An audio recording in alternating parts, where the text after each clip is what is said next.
You're scrolling, not really thinking, just going through post after post. Then something stops you. A video drops you right in the middle of something. A problem, a decision, a little tension. And now you're watching. A few seconds in, you're curious. A few more and you're invested. By the end, you're already on their profile looking for more. That is storytelling at work. Marketing used to focus on the product, features, benefits, pricing. That still matters, but it's no longer what earns attention. People want context. They want meaning. They want to understand who you are before they decide if you matter. So the shift is simple, but not easy. Stop leading with what you sell. Start leading with what people experience. That change alone can transform how content performs. Now let's talk structure, because good storytelling follows a pattern. It weaves together a character, a challenge, a movement toward a solution. Here's where brands often miss. They make themselves the main character. That pushes people away. Your customer is the main character. They're the one trying to solve something. Your brand is the guide. You understand the problem. You offer direction. You provide the path forward. If your content feels like a pitch,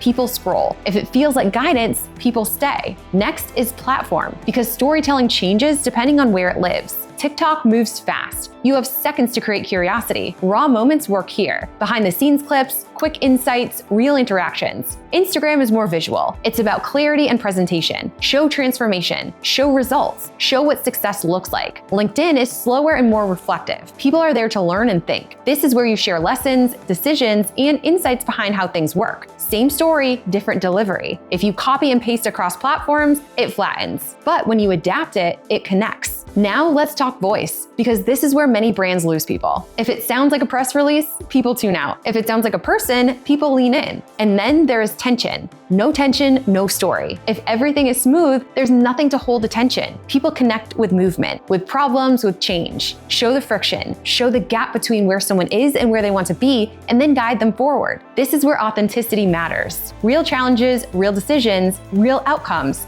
That is what people believe. Now bring in data. Your analytics are more than numbers. They're feedback. They show what people care about. Maybe a founder notices that short videos explaining mistakes outperformed polished promotional clips every time. That tells them something important about what their audience actually values. If behind the scenes content performs better, make more of it. If quick tips land well, lean into that. Let behavior guide what you create next. This removes guesswork. It replaces it with learning. Over time, patterns show up. This is how storytelling becomes a system, and how growth compounds. Because now you're not creating randomly. You're building a narrative that evolves with your audience. One more thing that matters more than most people expect. Every piece of content should add something: a perspective, a useful idea, a shift in how someone sees a problem. When people consistently get value, they come back, not because they're being sold to, but because they trust what they will get. That is how audiences are built. Because platforms will change, algorithms will shift, formats will evolve. But people will always respond to stories that feel real and relevant. If you can hold attention, create connection, and guide someone from problem to possibility, you're not just creating content, you're building influence. For more insights on branding and storytelling, check the links in the description.